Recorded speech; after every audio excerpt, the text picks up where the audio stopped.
Hello，大家好。咁今日咧就想同大家講下咧，喺香港學英文嘅時候咧，兩個常見嘅都市傳說，同埋有一個咧近年比較常見嘅謬誤，或者我哋要俾個 question mark 落去嗰個謬誤度嘅。我哋等間再講。Before we start talking about today's topic, please click on the bell icon below and subscribe to my channel. 好，咁我哋就先由兩個都市傳說開始。好，咁第一個都市傳說咧就係話我哋寫文咧就一定要用 past tense。咁其實呢一個咧我都講咗幾年噶啦，好多年噶啦。咁所以其實而家近年我都聽到有啲老師開始會講緊係其實呢個唔係一定嘅。咁同埋另外有一個講法咧，都係關乎用咩嘢 tense 嚟到去寫文嘅，就係話咧，我哋如果一篇文用一個 tense 咧，就一定要用翻同一個 tense。即係譬如我用 past tense 就全篇都用 past tense。咁呢個咧就當然係一個都市傳說啦。咁因為我哋其實唔同嘅 tenses 咧有唔同嘅 effects 嘅，喺個讀者嘅角度嚟到去睇。咁呢一個咧就比較上翻少少嘅用途。咁我呢度就暫時唔講住啦。咁其實你自己可以揭下啲書啊。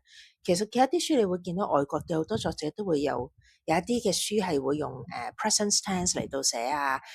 或者有啲就會用 past tense 嚟到寫。其實唔係一定嘅。咁因為其實我哋要去理解咗究竟乜嘢 tense 有乜嘢嘅 effect， 然之後我哋先至決定用乜嘢 tense 嚟到去寫嘅。好啦，咁我哋係咪定咗一隻 tense 就一定要全篇用嗰隻 tense 咧？咁就可以話你知道答案一定唔係。就算係古仔又好 non-fiction 又好，都唔係。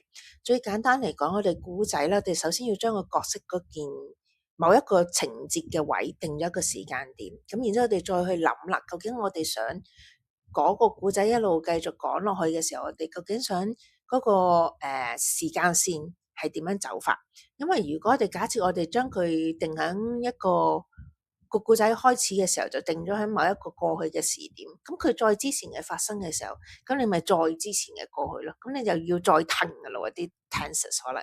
咁然之後啦，你如果將佢定咗喺而家嘅，如果你想同個讀者一齊，好似同個主角一齊explore 緊啲嘢，咁你就不斷喺度嗰個時間線喐，但個角色個點冇喐，咁你就來來去去都係會用翻 present tense 噶咯。咁亦都但如果佢展望將來，你就會用 future tense 噶咯。咁所以其實咧，又或者佢回顧過去咧，你都要用 past tense 噶啦。咁所以其實咧，冇一個 set 緊咗嘅一個 tense 係你要一定要全篇都要用嘅。咁有陣時老師會可能會同你講話，點解要全篇用一個 tense 啊？因為咧全篇用一個 tense 就可能簡化咗件事。咁但的而且確咧，呢個 concept 上咧有陣時咧會係有一啲嘅錯誤嘅，咁亦都會令到個學生變咗往後去 understand 究竟我哋點樣走個 tense 嘅時候咧，會有一啲嘅問號嘅頭頂。咁就算 non-fiction 都係嘅。最簡單用一個例子就係一篇譬如一個 newspaper report 啦。咁我哋可能係講緊報導緊一個假設係交通意外咁啦。咁交通意外咁佢好可能嗰件事就發生咗喎。咁但係可能警方仲係揾緊嗰個肇事嘅司機，可能佢逃走咗。咁如果你警方要 call for 一個大家嘅合作嘅時候咧，佢哋用嘅字眼就會變成係要 present tense 噶啦，因為嗰個咪係現時噶嘛。咁所以其實個 tense 咧就會要轉嘅。咁我哋又要講下第二個都市傳說啦，就係 because 唔可以用嚟做句子開頭。咁呢個咧好多時由細咧啲老師就會教到大嘅。咁通常我唔知其他人係咪咧，我自己第一次聽到呢句嘅時候咧，就係我哋開始要答一啲 reading comprehension 嘅長題目嘅時候咧，就係老師成日提我哋 because 唔可以用嚟開頭，咁係咪事實咧？好啦，咁點係咪唔可以咧？其實就一定係可以，我話你知 because 係可以絕對可以嚟做開頭嘅。咁點解老師會咁教咧？嗱，我自己細個嘅時候咧，第一次聽到老師咁講咧，就應該初開始 reading comprehension 要答長題嘅時候，咁佢就會同我講話唔可以用 because 嚟到去做開頭。我相信老師嘅原意係好嘅，因為好可能學校嘅 marking scheme 係話你嗰個答案一定要 complete sentence，咁而佢驚你寫完 because 就唔記得寫埋另外嗰橛咧，咁你就變成一個 incomplete sentence 喎。incomplete sentence 你就會冇分啦。好啦，咁其實咧 because 係一個 subordinating conjunction 啦。咁你擺咗佢喺度之後咧，你一個 because 後面嗰橛零零細細嗰橛原先嘅 independence clause 咧，就會變咗一個 subordinate clause 噶啦。咁佢嘅存在咧，理論上咧就應該要有個 independence clause 或者要有個 main clause 嘅。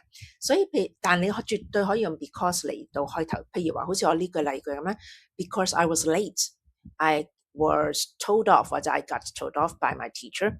咁你呢一句絕對係啱嘅，甚至乎你唔用後面嗰句 because I was late， 咁如果你用佢擺咗喺個 quotation mark 入面，即係擺咗一 pair quotation mark 入面啦，咁你將佢變成一個 speech 咧，係絕對可以嘅。又或者你響寫古仔嘅時候，你想表達某一啲嘅語氣嘅時候咧，其實 sentence fragments 或者佢哋而家叫 minor sentence 咧，都可以係OK 嘅。又或者以前我哋叫嘅 incomplete sentence， 而家啲文法嗰啲角色部件啲名轉嚟轉去的而且確好頭暈。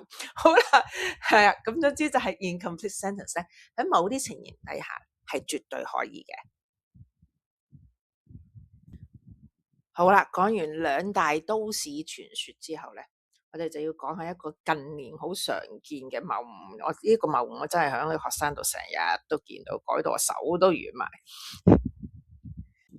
好，呢一個常見嘅謬誤咧，就係me and my friend 嗱，佢哋成日攞佢嚟做 subject。我有邊個例句啊？me and my friend went to the cinema yesterday。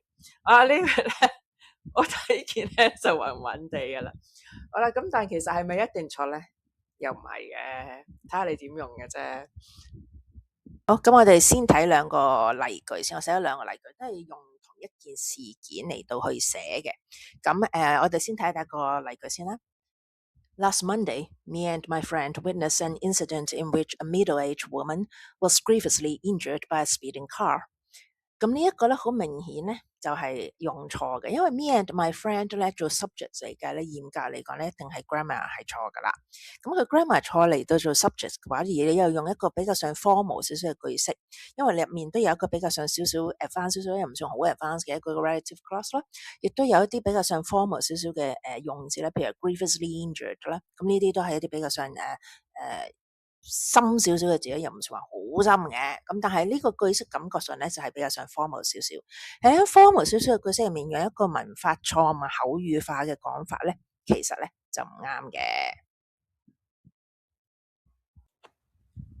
好啦，咁我用同一件事件嚟到做藍本啦，咁就寫咗另外一個段落出嚟，其實都兩段。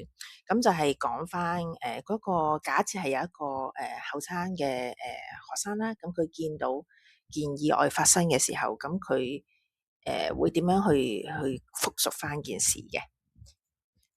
好，咁我又係要讀翻嗰篇文出嚟先。I cowered in fear in the corner. My school uniform was splattered with blood. A policeman walked over to me and asked, "Are you okay? Did you witness the accident?" I nodded and said, "Me and my friend were just coming out of the campus when this car came speeding down the road, and then it went bang." 好啦，你會見到其實我都係用緊 me and my friend 嚟到去開頭。咁呢一個咧，因為係一個年青人喺對一件事件嘅複述啦，咁佢都喺個 quotation marks 入面。咁佢而家的而且確好多時下嘅年青人都會咁樣講。咁所以咧，呢一個就係一個好嘅用法嚟嘅。咁所以其實我哋用得一個句子或者一個短詞用得好唔好，其實係用啱唔啱係取決於我哋嘅用法，而唔係個字本身嗰個 expression 喺個句子入面係文法上錯。但如果我哋用得好嘅話咧，其實係一個畫龍點睛嘅用法，但係我哋真係要識分咯。好啦，咁我哋又要總結下啦。究竟呢啲無論係都市傳說又好，或者近年常見嘅謬誤都好啦，其實係咪一定錯咧？都唔係嘅。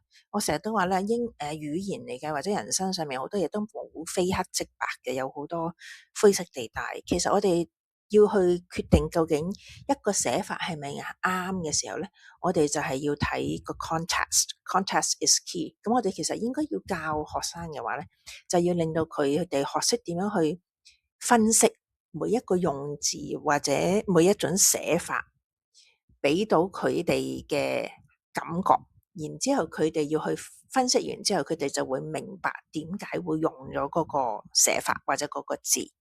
咁然之後佢哋將來再寫翻出嚟嘅時候咧，就會用得恰到好處啦。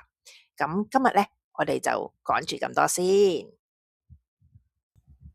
Okay, and before we end today's video, please subscribe to my channel by clicking on the bell icon below. See you all. Bye bye.